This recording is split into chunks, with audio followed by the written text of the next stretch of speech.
warrior spirit inside. From that time we can't change. And this a warrior spirit inside. It come from break every shackle and chain. Man a Shaka Zulu, hit me. And Kuma, hit me. Kunta Kinte, hit me. It's like Malcolm and Martin and Marcus and firing Kuma, hit me. Yeah, pull up that Marcus Garvey picnic. That's right, my people, my people, my people. This is Every Woman with me, Empress Golding, on a Thursday, August 19. It's State of the Mind, State of the Nation, State of Us. And on August 17, that was 2 days ago on Tuesday, we celebrated the anniversary of the birth of the right excellent Marcus Messiah Garvey, our first national hero. And of course, today we celebrate me. I gotta keep putting it in there.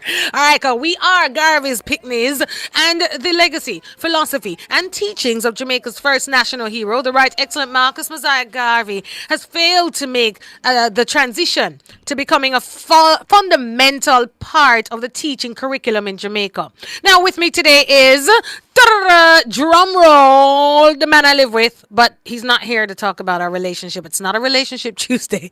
He's the president of the Universal Negro Improvement Association, Africa Communities League. Stephen Golding has taken it upon himself. Yeah, welcome him. You want the headphones on? Yes, and the headphones for me. How are you, Empress? Happy birthday. Thank you. Hello to your listeners. Thank you. Big up the nationwide. Yes. All right, somebody get him some headphones. I think he wants to hear me in his ears closer. But this is an interesting day today. State of Us. I want to hear the sound effects. You want to hear this? Oh, the clapping and all of that? Get into the birthday vibe. Oh, you want whole of vibe. All right. We're going to get you some he's very demanding. You see, old man, stay, my people, my people, my people. All right, we're going to get you your headphones. Stephen Golding, you are here with me, and you are an advocate for Garveyism in our schools, in our community. You've taken it upon yourself to educate students at the Hydale group of schools on the life, work, legacy, and philosophy of Marcus Garvey. Now, you studied philosophy at Johns Hopkins, so this is in your blood. Yes, I wouldn't say I took it upon myself when it comes to Hydale. I must give that credit to Mrs. Hyacinth Bennett, the founder of the group of schools. She's always been a visionary woman, and once she established the Hydale University College, she made sure to make compulsory 2 courses in Garveyism for all her teachers in training. And while doing that, we were able to pilot a program for the prep school as well as for the high school, because people have talked a lot about teaching Garveyism in the schools, but, as we've constantly repeated, teachers can't teach something themselves haven't been taught. So if we're going to talk about teaching Garveyism in schools, that conversation has to begin in the teacher training colleges and institutions. The teachers have to immerse themselves in it, learn it, so they could then apply it in the field. And so we were very fortunate to have the opportunity to pilot those 2 programs, because nobody has considered how do you teach Garveyism to a 5-year-old, a 6-year-old. But that's what I want to ask. And what's the difference in how you would teach Garveyism to a 15-year-old, a 16-year-old? So you've developed a program and a way to do that. How many years have you been piloting this program? It's in full effect from what I know. Well, we started at Hydale in 2009, and we started the pilots in 2011 for the prep school, and I believe 2013 for the high school. And the results were just wonderful. I mean, you've seen the children. We had them performing at some events, particularly the UNI's Marcus Garvey Awards.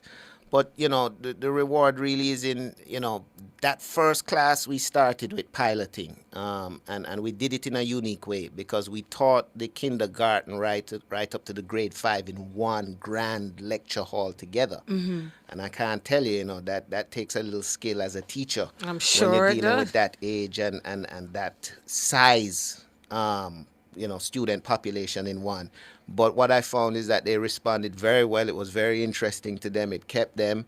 And I meet them now. They've been finished. That first class has finished high school, heading to university, and I see them sometimes. I ask them if they still remember their Garveyism. Yes, sir, never forget it. And, Even the parents, gave us good feedback. Well, about, people have stopped me as well on the street to say, boy, your husband taught me Garveyism and it's really guided me in my life. So let's look at what is Garveyism in a day like now, these times. Why do we need it? What is it? What is it going to do for us economically, spiritually, socially? As Garvey defined it, it's a racial and cultural education, which is based on a foundation of Pan-Africanism or African nationalism, as some might say. What I have to remind people sometimes, and sometimes they're ignorant of, is the amount of attention Garvey himself put on education within the organization, and even the juvenile division for children. And so he had a curriculum, he had a book list that was written into the Constitution of the UNIA from as early as 1918. This is where I discovered people like Joel Augustus Rogers, who is a very, very intelligent and pioneering Jamaican. He's considered the father of Negro history. I mean, this was the first man to go through the libraries in Europe, to visit Africa and begin to write our history from our perspective. A Jamaican. A Jamaican born in Negril, Westmoreland. I'm so sorry. He's an example of somebody who should have been a pillar in our educational curriculum, but unfortunately still very few Jamaicans know about him. He's the one who connected Black Africa with ancient Egypt, Kemet, and a lot of things you hear Black conscious people talking about today as if, they're bringing you news. Well, Joel Augustus Rogers were researching and writing about these things from as early as 1916, 1917. And many people wouldn't know who he was and the shoulders that we stand on today. So the question now is, how are we going to get it in the schools as a part of the fabric of our educational system? Well, we have a curriculum. We have one that's ready. We even had discussions with the National, Educational Curriculum Committee of groups like the Teachers Association. We invited a state minister of education to Hydel and presented to him. We've invited them to partner with us to begin a conversation. We've even put to them a program that would allow us to train, up to 100 teachers every summer. Because you're saying we have to train the teachers before we put the curriculum in the classroom. We have to train the teachers. The teachers have not learned Garveyism, and not in a formal way where they can, explore the different ways of applying it and the different methodologies and so forth. And that's really what the course is about. Well, when we come back, we're going to look at some of these methodologies, because some things we can apply at home. If they're not going to give it to us in the system, maybe you could share some things that we could start doing at home with our children, because this is about empowering the nation. It's a state of us. Let's infuse Garveyism in our homes, in our schools, in our lives. And on this show, with me and you, every woman. Yes, we soon come. Them whip, that's where the whip power. Dash where the whip. Yes, dash where the whip. That's what we're talking about. The state of us today. Dash where certain colonial education and infuse some Garveyism, some African education in our children, in our homes, in our schools. And how can we do it? Stephen Golding is with me. Lordy, my bones over the microphone. You nervous, baby? You nervous having your wife interview you? Yeah, you're making me nervous. You just look so wonderful today. Well, thank you. Say it again, no? Somebody capture this. Alrighty, what you giving me for my birthday? It's August 19. What you giving me, sir? I was given instructions by your children that I must pick up some sprinkles. Oh. For this cake they're baking for you. Oh, lovely. So you want me to come home early today? Yeah. You sure you don't want me to buy a backup cake? With Zippy at it. I hear she was trying to put salt in it. All right, let's continue with the conversation now. Stephen, you're a philosopher. You are an educator. You are a businessman. You're in the streets. You have served in the prisons, teaching black men Garveyism, teaching them to read. You've been doing a lot of work in this country. And I want to ask you now to share some of that knowledge. What can we do in our homes to teach our children Garveyism while we wait on having the curriculum officially implanted in every school from early childhood to university? Well, I mean, one of the things Marcus Garvey taught in his School of African Philosophy, because, the last 5 years of his life were dedicated to developing an educational system and curriculum. He called it the School of African Philosophy, and it was for training his successors in the UNIA. And in one of those lessons, he says, be careful of the images that you put up in your homes and expose your children to. And I can't think of any more time when that is relevant than today, where we are in the 21st century. Social media is a huge industry. We're living in the age of information, and there's so much information coming at your children. Some of it beyond your control too. So my first advice is to be very conscious of that. And guide that. Even the song you played coming in, Taurus Riley talking about, Mana Marcus Garvey Picnic, Shaka Zulu Picnic. Look at that. And that song came out a couple of years ago. I remember when I was a young man in Jamaica, there was an artist called Major Mackerel who put out a song called Shaka Zulu, Your Favorite Shaka Zulu. And the whole song was, very derogatory, meaning that. And the funny thing is, at that time, there was a film out about Shaka Zulu, and the actor who was playing him was a good-looking guy. But it's just that it was identifying something with Africa, and automatically that meant that it had to be something negative. It's like when children grow up, and they, I don't know if they still do it today. I hear they do. They do. But even when you tease each other with things like you're black-like, and your favorite Shaka Zulu. Shaka Zulu was a king. Not only a king of kings, Kosi Amakosi, the great elephant, who defeated Europe in battles, who consolidated the Zulu empire. I've never heard a white person say to another person, yo, you look like Elizabeth. And that's supposed to be an insult. Yo, you look like Caesar. And that's an insult. You know what I mean? So we glorify other heroes. And as Garvey taught us, the time has come for the black man to cast behind him his hero worship and adoration of other races, and to start out immediately to emulate and create heroes of his own. So big up to Taurus for that, because that's a complete turnaround. Afrobeat is getting big now, so we're beginning to be more accepting.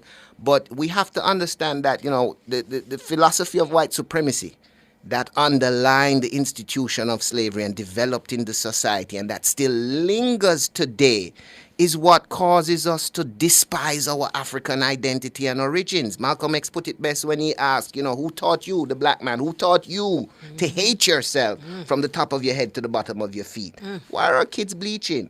Why we be, and it's because if you grow up when the images of beauty are given to you don't look like you. If you go to church and they teach you about a God and they give you an image of him that doesn't look like you, then it creates that psychological complex. And that's what Garveyism is about repositioning ourselves, about changing the narrative so that our educational experience reflects our true story, our real history.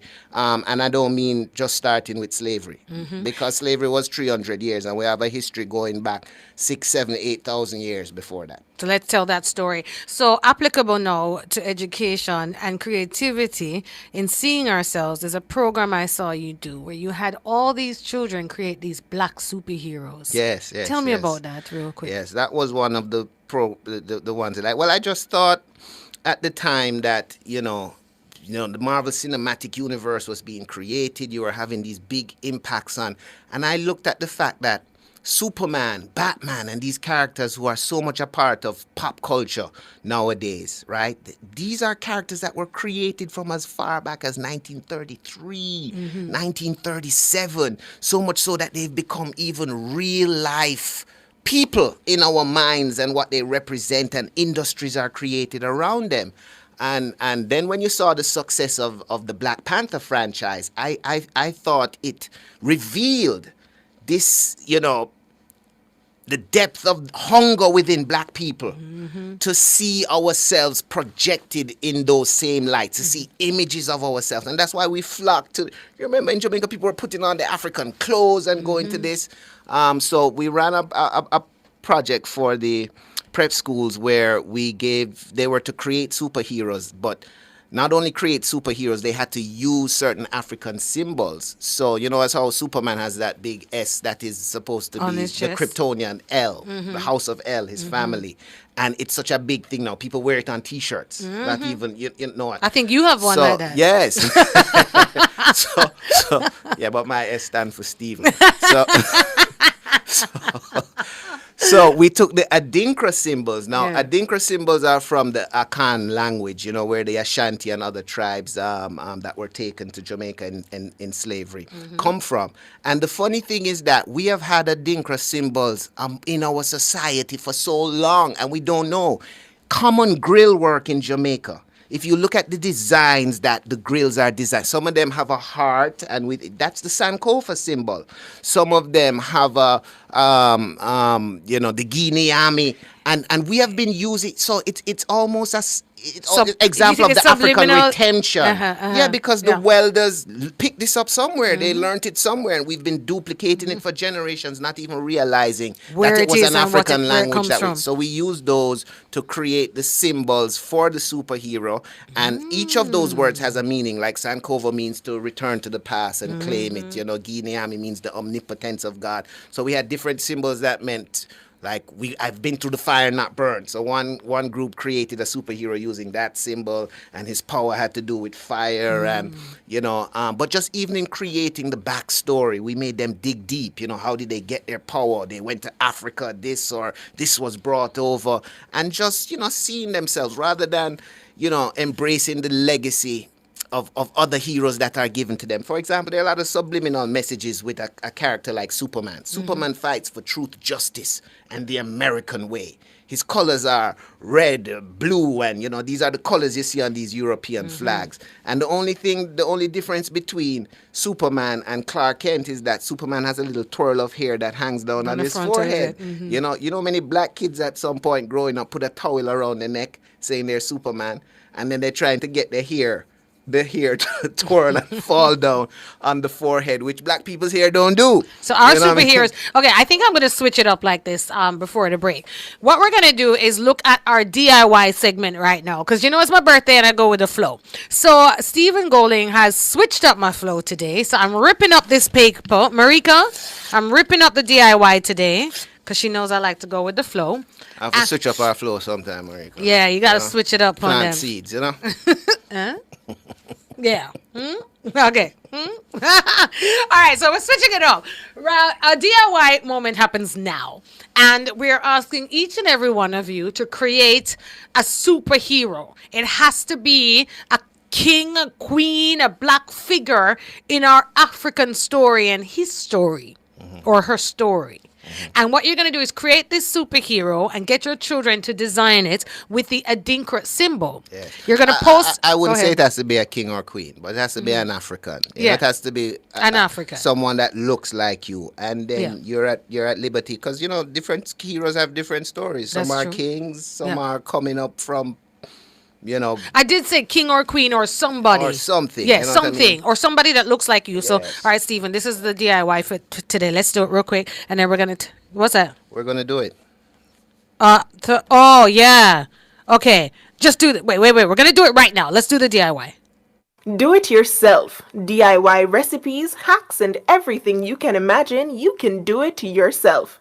Do It Yourself Thursday is brought to you by BH Paints. Paint it, love it with BH Paints. That's right. We're going to paint it. We're going to love it with BH Paints. All right. So here's your DIY for today. We're doing it on the spot. So Stephen has said that we're going to get our children, because we're still home on holidays. So this is a great project to bond with your children. They're going to design and draw a picture on a piece of paper of a superhero that looks like them or somebody in our African history. They're going to use one of the Adinkra symbols, right, as a symbol that the superhero will wear on their chest. And they have to also state what it means on the artwork. And we want them to design it, color it, paint it beautifully, take a picture on your phone, post it to Instagram, tag me at Empress Golding, EMPREZZ Golding, and tag at UNIA Jamaica, right? And we will decide who is got the super winning picture. But either way, I think it's time we start the education like this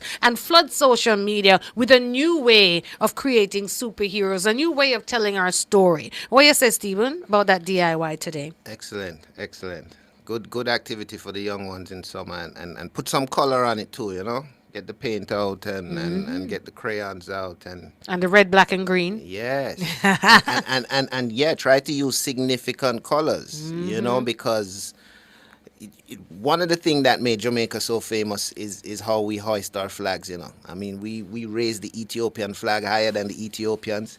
The black, gold, and green is now, you know, so these things are important, and the meanings behind them, or the meanings that you put to them, you know. That's right. We're going to take a break. And when we come back, more conversations. We will remind you of the DIY again. We're going to double up. We're going to do the BH again because it's important that you know where to find the Adinkra symbols. I'm going to tell you where it's posted.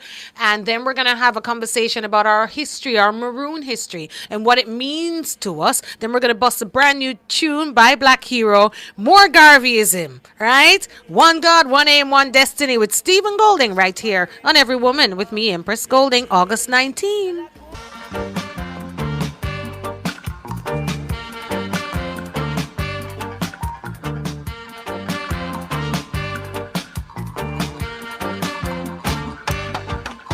The philosophy of Marcus Garvey should be taught in the school classes.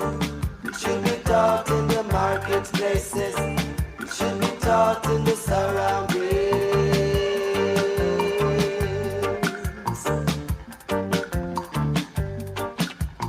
Teach a youth about Marcus Garvey. He was a very great man, but you try to hide the main things that Marcus Garvey prophesied. It should be taught in the school classes. It should be taught in the marketplaces. It should be taught in the surroundings.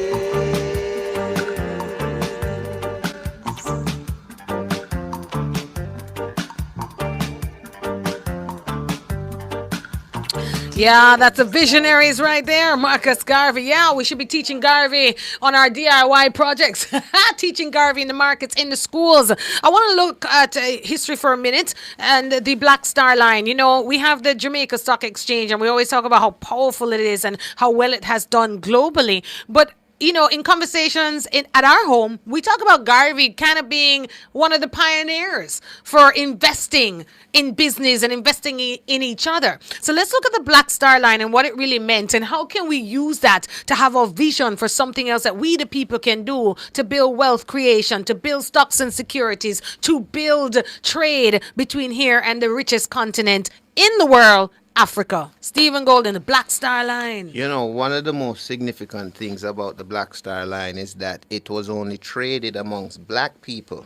You couldn't buy shares or in the Black Star Line if you weren't a member of the UNIA, which is also something that complicates the case they brought against Garvey, saying that he had committed mail fraud. You know, very, very well.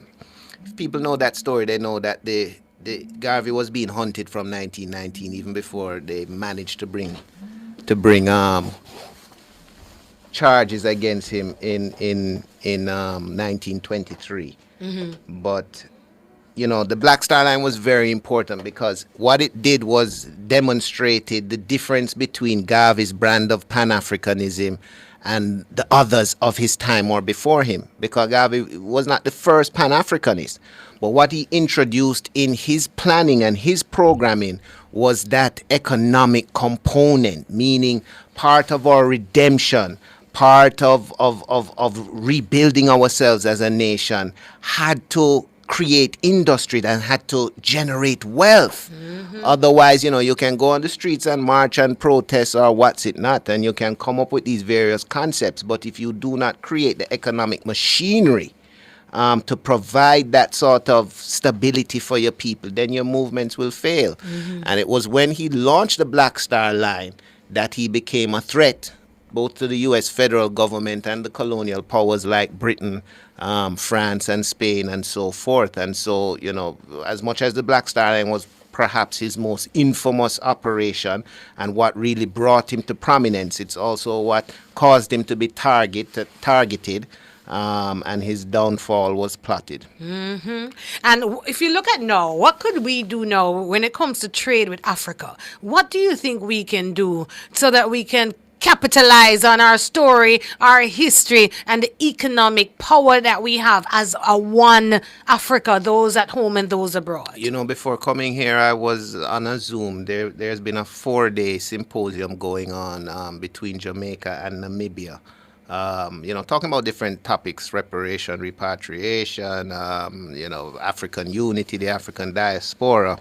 And one of the things that was presented today was on the Lumi, the digital currency that is being promoted in Africa and amongst Africans, And I know a couple, maybe a year or some months back, I know this station in particular did a very hard investigative report on the Lumi. And I have to say, and I hope Mr. Hughes is listening, I didn't particularly like the tone, and this is because we tend as black people to be very skeptical when we are the creators of our own products, I don't find that we critique or question those things that are given to us from the colonizers.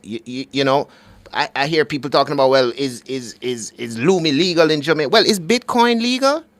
Because people was talking a lot about Bitcoin, but where did Bitcoin start? Bitcoin started in the dark web, right? And it is because of people's use of it and trading it that now it has sort of come to light. And our problem is we bury our things into darkness without even giving them a chance and realizing that we have to consciously promote them for them to be brought up to a certain level. So, and that is as a result of black people's economic situation post-slavery and our greatest challenge being wealth creation.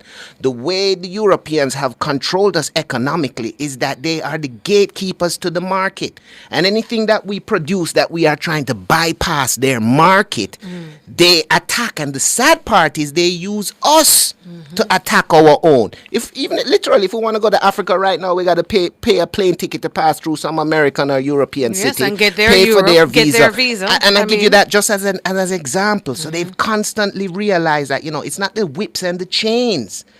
That's how slavery is defined. Slavery is defined in how they control the market and our access to market. This is how they bled countries like Haiti, who even fought for their own liberation, but were still made to suffer. So that's a consciousness that we have to realize. And when we have our own products, digital currencies are opening industry. We as Jamaicans shouldn't have been ready to dig it up and pour cold water on it. And who is this person? And well, look at his background and this and that. Give the thing a chance, man. You're saying give the Lumi in Jamaica a chance, in Maroon territory a chance. Now we know that it's thing. No longer, they're not able to, it's not an official currency, I am hearing from the powers that be. Has stated it's not an official currency. The powers that be being who? The government? Like the Bank of Jamaica and others. Yeah, but this is the same powers of be that is questioning whether the Maroons have sovereignty or not. All right, hold that thought. Or the same powers that be that want to ask the colonel whether he has a license for a firearm he's holding on Maroon land. It gets a little sticky. This needs a whole. You have to come back next week because I know we're running out of time. But the Lumi, the conversation you're having in the diaspora right now in Africa, across the world, on the Lumi, is that the Lumi is a currency used in different places in Africa, right? Listen, mobile money is much bigger in Africa than it is in Jamaica. You've been. I was in Ghana 2 years ago. Nobody's using cash anymore. People paying their rent with. We've been trying to push mobile money here, the phone companies has, but it's much bigger in Africa. So they've already created that environment for these cryptocurrencies, and they're using more than one. So Lumi now has hit the country and it has been introduced and it's being used. It's being used in places like Uganda. It's being used in places like the Congo. People know about the Lumi. And I know from my own research that, when it comes to cryptocurrency, you're talking about blockchain. So you can, if you know about the thing, you can check the blockchain and see for people to say, oh, it's not legal, it's not accepted. These are banks who want to regulate certain things, but cryptocurrency is to banks like what Uber is to the transport sector. It's moving it away from this central regulation and sort of its individual choice. So digital currency will work as long as people are trading it. People don't need to ask permission to trade it. And that is why you found that most of these currencies came out of the dark web. The Lumi, a big conversation to have another time on the show. Reminding you of the DIY. We're going to do that right now. And then there's so much to do. Stephen, will you stay with me until 2:45? Don't say no to me. You know I don't like when you say well, no. I have some sprinkles to pick up. I was hoping to pick up one of your favorite dishes for your birthday dinner. It's curfew time, but I suppose, if you promise to be nice to me later. Play. Let's Stay move a to little longer. Let's move to the DIY. Do it yourself. DIY recipes, hacks, and everything you can imagine, you can do it yourself. Do It Yourself Thursday is brought to you by BH Paints. Paint it, love it with BH Paints. That's right, the DIY for today. It's a family activity. All right, my parents are going to get your children to design a superhero. It has to look like them or look like somebody in Africa's history. All right, or Look African like them. history. Look like them. All right, yeah. so they have to draw a superhero that looks like them using the Adinkra, one of the Adinkra symbols, the symbols from Ghana.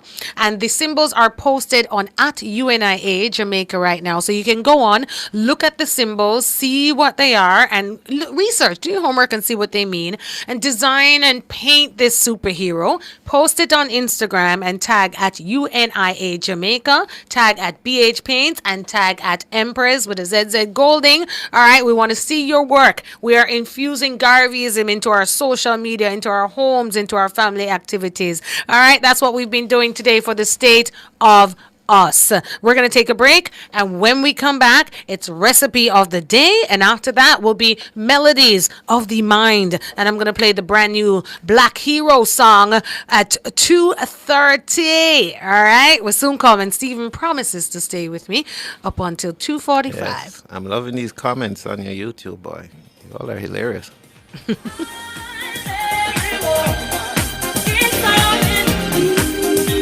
All right, brand new tune I'm going to play for you before we go to the break. This is Black Hero. This one just came out.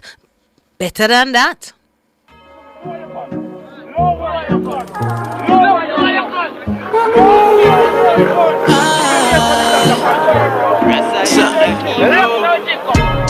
They must do better than that. They must figure do better than that. Real warriors know better than that. The people want to see better than that. Hey, them just asleep in at the parliament. Them is the history class when they treated it a pass. How them fi send them man up with them high-powered weapons. With them list and them demands, me just kick them off the land. Sovereignty, I need a license for me gun fi carry. Tell them a deaf to them chatting and them speed. Them knock we out and we are the key, because them know that we can set the people free. Everybody catch the breeze. They must do better than that. Real warriors know better than that. They must do better than that. They must figure do better than that. Real warriors know better than that. Real warriors know better than that. They must figure do better than that. The system must do better than that. Sound the bang, sound it again.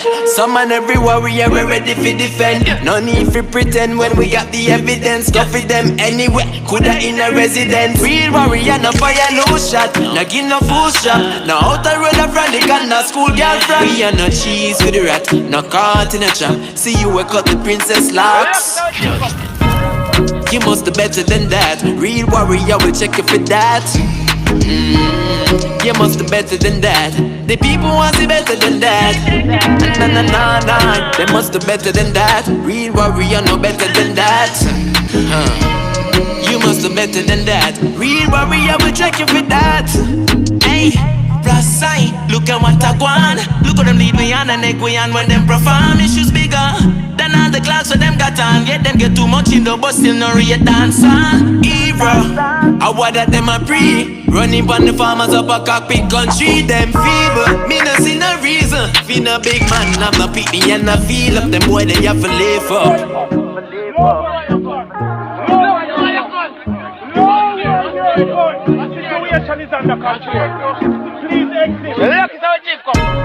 They must do better than that. Them a figure do better than that.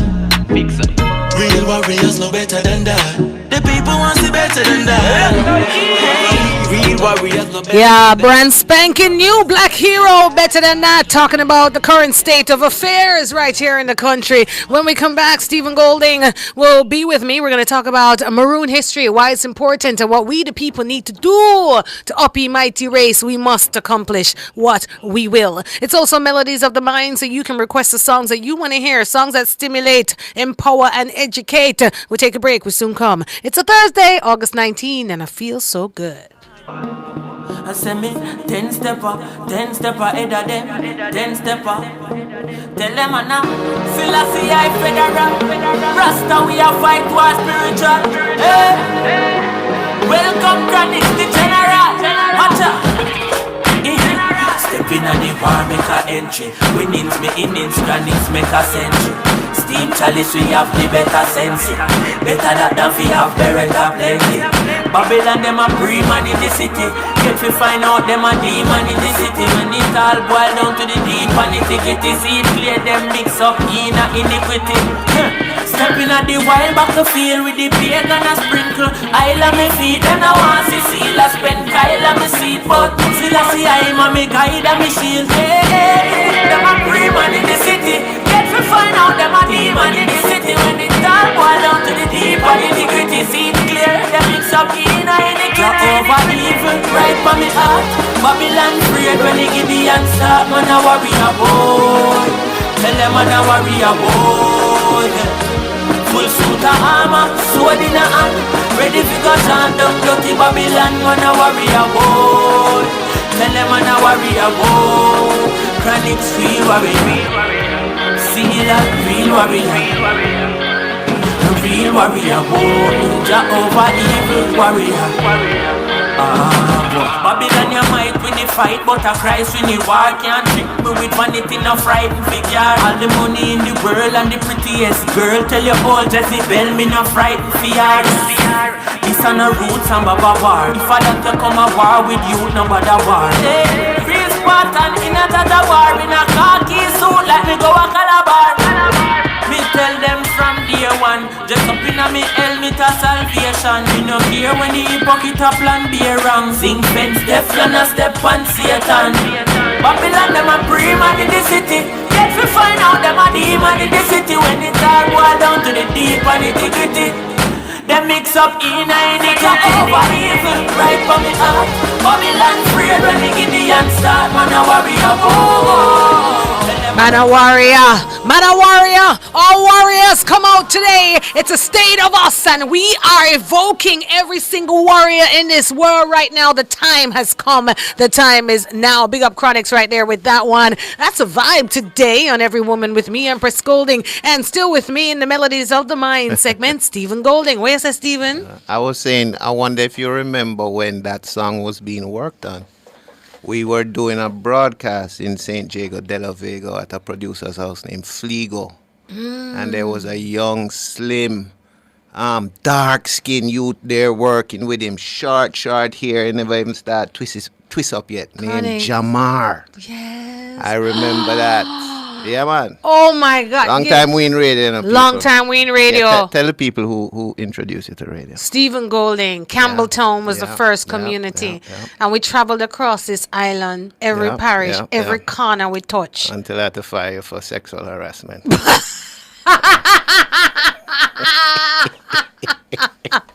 You know, I'm done with you right now. I'm done with you. I was the first Me Too. It was me one.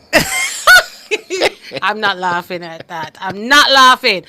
Yeah, we used to fool around and play around on radio. We used to pretend like we weren't together. That's why I tell people. No, I don't play around, people. I'm very serious. we used to fool around. And I'm telling you, see, when man and woman they on radio every day across the country, some hanky panky are going. Yeah. Don't it, Stephen? Talk the truth. Can we continue with the show? But yeah, we've seen a lot of artists rise and are proud of Chronix. Yeah, man. Very proud. Yeah, very proud of him. I want to big him up right now. So, you know, the warrior spirit in me, I'm a Leo. It's my birthday, Earth Day today. And I'm celebrating every lion and every lioness that is on this earth right now, chanting and preaching via music, via the school. Wherever you are, you must teach.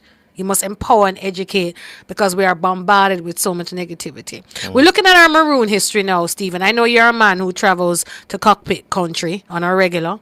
And, you know, tell me about the Jamaican Maroons, sovereignty, hold on, why we need to have the conversations about the Maroons and what opportunities have presented itself looking at the current social media and media right now where we see, you know, Chief Corey coming and really putting the spotlight on the Maroon territory, on cockpit country. Tell me, let's talk the Maroons right now. And I want to big up all Maroons listening right now.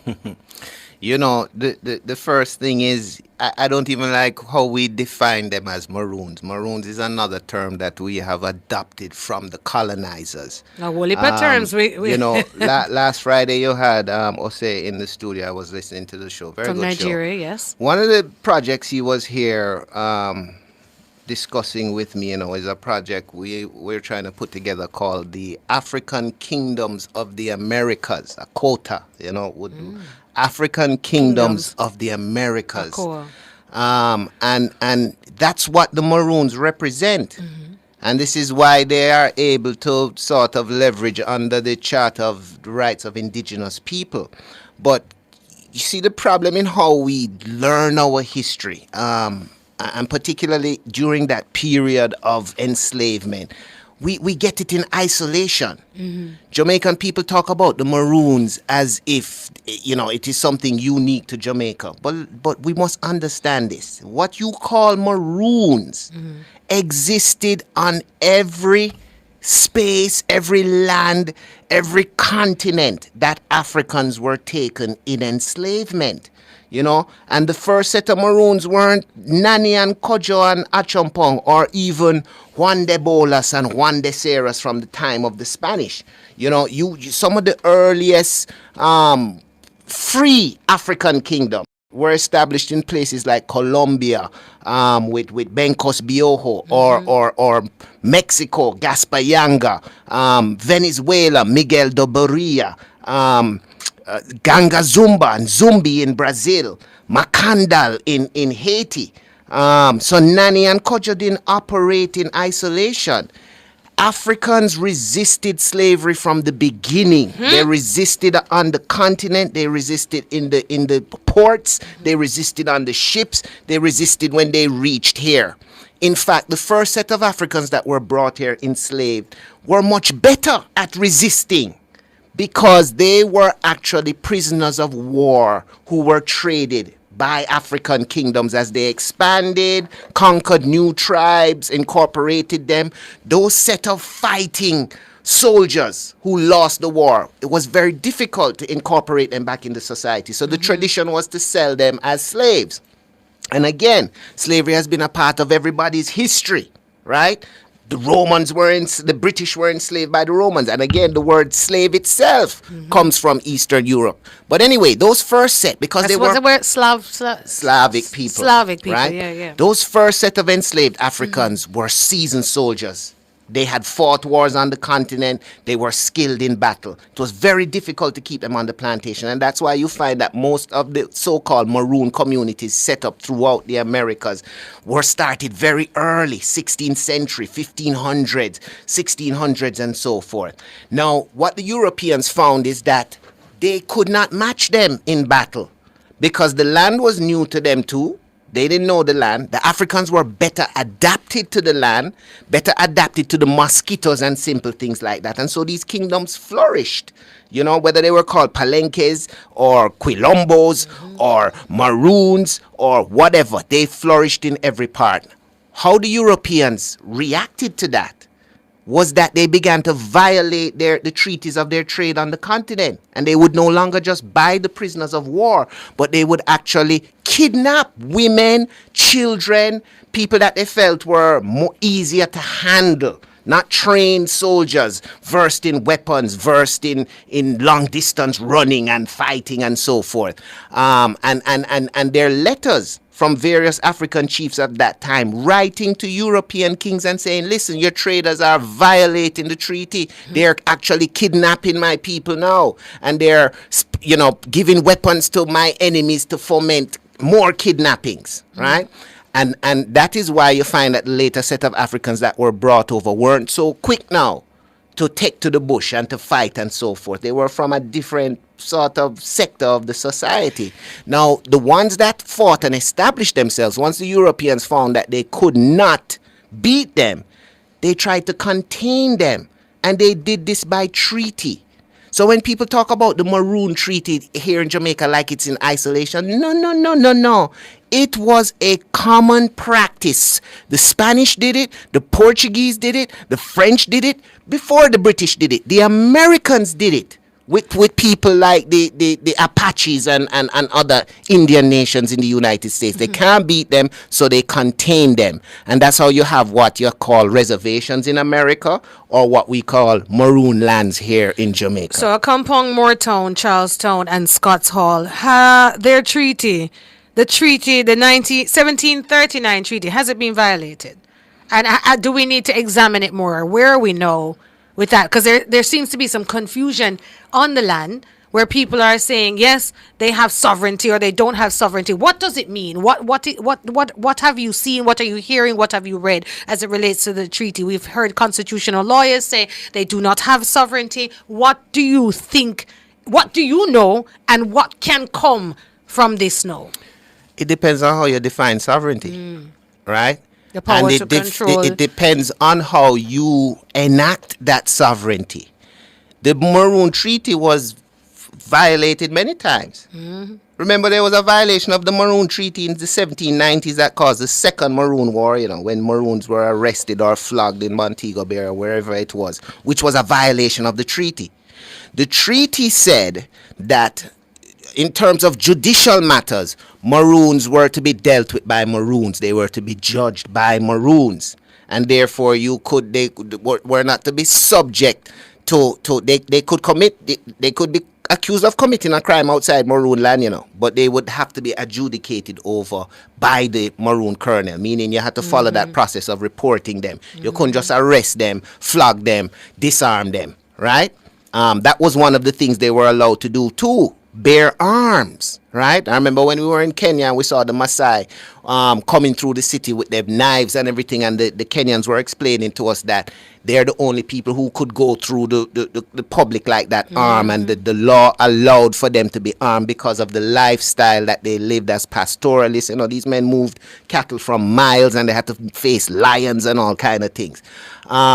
It's a similar situation with the Maroons in terms of how that treaty was drafted. Now, the problem with treaties is that, when Africans signed treaty, they did not have the proper, legal counsel at the time. And in very few cases did they have the treaty translated into their own language, because not many African tribes had written language at the time.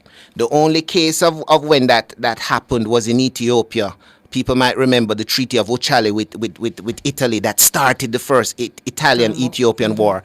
And the reason for that was because they had to write two copies, an Italian one and one in Amharic for the Ethiopians.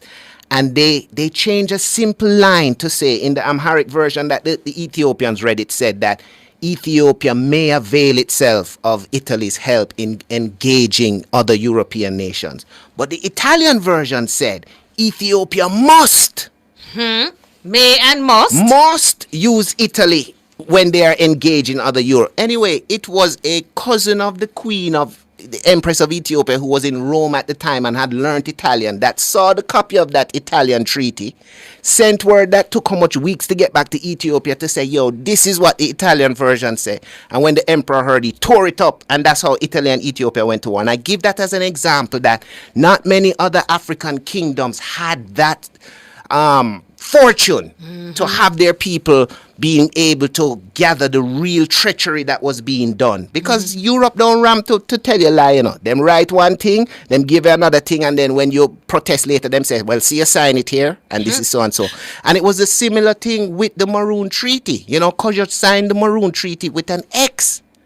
Nanny refused to sign the treaty. People say, oh, because she didn't want to surrender until everybody was free. But maybe the truth is Nanny was smart enough to know that I can't read that. And I don't know what that say. And I don't trust you telling me what that say. This is so me not sign it. Me not sign it. Me not sign it. Story, state of us. We're looking at a little piece of history, and we're just touching the surface right now. So, Stephen, we have to wrap the show.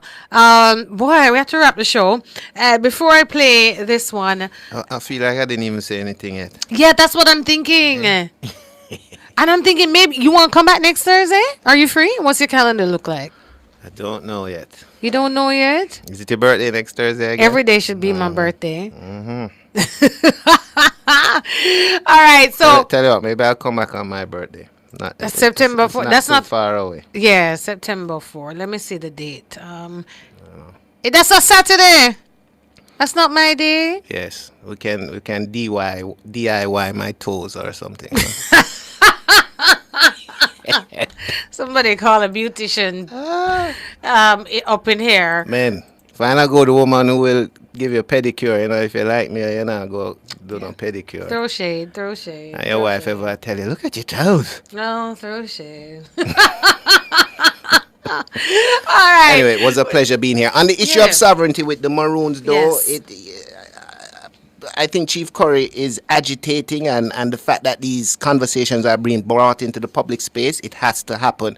But it's not clear and cut like that. I mean, look at the American Indians, for example, where they've come from being put on reservations to now having their own tribal police, to now operating their own casinos without paying taxes. That was a process.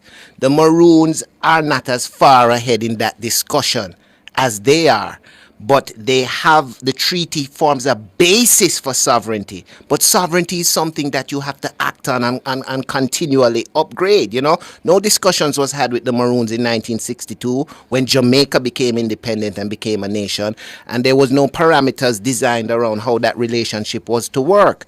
You know, we are going on the old British colonial thing of just containing them within a reservation, because that was always what the Europeans did. If you can't beat them, pen them. And so reservations where they define this boundary where you must live within this is containment, right? We need to talk about how we interact. And now with the Indigenous Peoples Charter, there is much for the Maroons to build on, but they can't, you know, they have to act on it, meaning the Jamaican government is not going to give them their own passport. If they want their own passport to as a symbol of their sovereignty, then they must go through that process, you know? But we can't just simply say and that they're not sovereign. Yes, there has been, you know, government roads built on their land, government schools built on their land. Maroons participate in the Jamaican electoral process.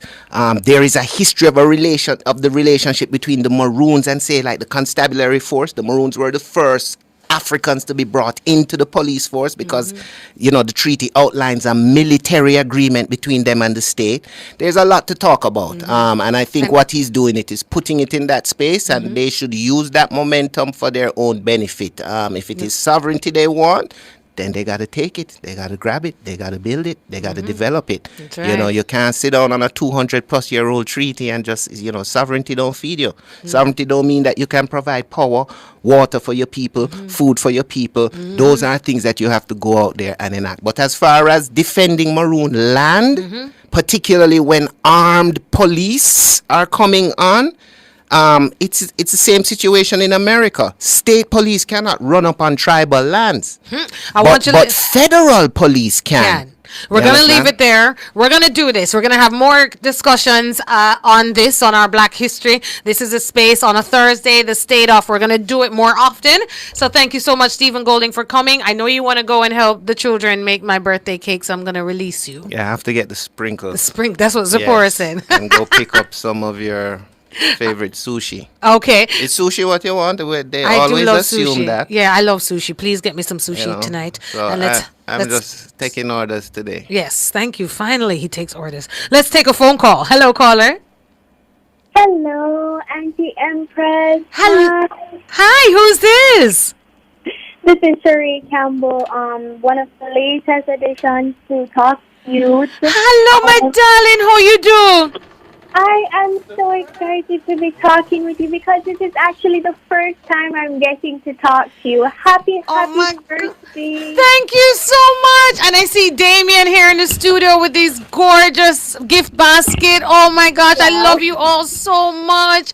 Thank you, Jada. Oh, that's sweet. Definitely appreciate you. And we're just celebrating with you today because God knows we don't know what we would be without you. So thank you and happy birthday. I love you all so much. Even though I don't get to see each and every one of you, I'm there, I'm listening, I'm watching, and I'm so happy for the other family that I have. When I go and make me cry because I'm emotional. I wasn't expecting this gorgeous gift basket and roses, and thank you so much. And oh my God, so many things coming in on my birthday. Jada, thank you so much. I love you. Ooh, I got cupcakes. Oh, listen. Who's sending your roses? Damien. Huh? Damien. I have two Damiens in here today. All right, Scarlett and Cunningham. It's been really good. We're going to listen. The CSR today is just oh my God. I want to thank each and every one of you for tuning in. My distinguished listeners, I appreciate you. I really am happy to be alive. In times like these, many people don't make it to see another birthday in that year. So I really appreciate you. Again, Stephen Golding, philosopher, teacher, businessman, educator, advocate. My husband, thank you so much. And you are the father of my children. Empress husband. That's what it says on my business card. Yeah, I know, right? All right, we got to go. Listeners, I'll be here tomorrow for the link up at the Chill Spot. All right, we're going to have a special entertainer joining us from overseas, so be surprised. We take it out with this one, and big up Black Hero again. We bust a brand new tune today. That was good. We're going to take it out with African Child by Meleku. Big Twin, Meleku, good job, no man can. Good job, no man can. No. Stressed and oppressed, there's no way out this life. Lost my address in this struggle and fight. Lessons shall flow for this African child. Hey. Across the Atlantic where cultures divide, I ought to breathe there from the other side. Blessings shall flow for this African child. See them stones might shake us, but could never break us. Gone are the day of freedom, yes it frustrates us. In this race of life you have to keep your shoes well laced up. What make them hate us for genetic makeup? Born to be free, not born to be famous. See things get away, still we pray. One life to live, and nothing to give. Stressed and oppressed, there's no way out this life. Lost my address in this struggle and fight. Blessings shall flow for this African child. Hey. Across the Atlantic where cultures divide, I ought to breathe there from the other side. Blessings shall flow for this African child.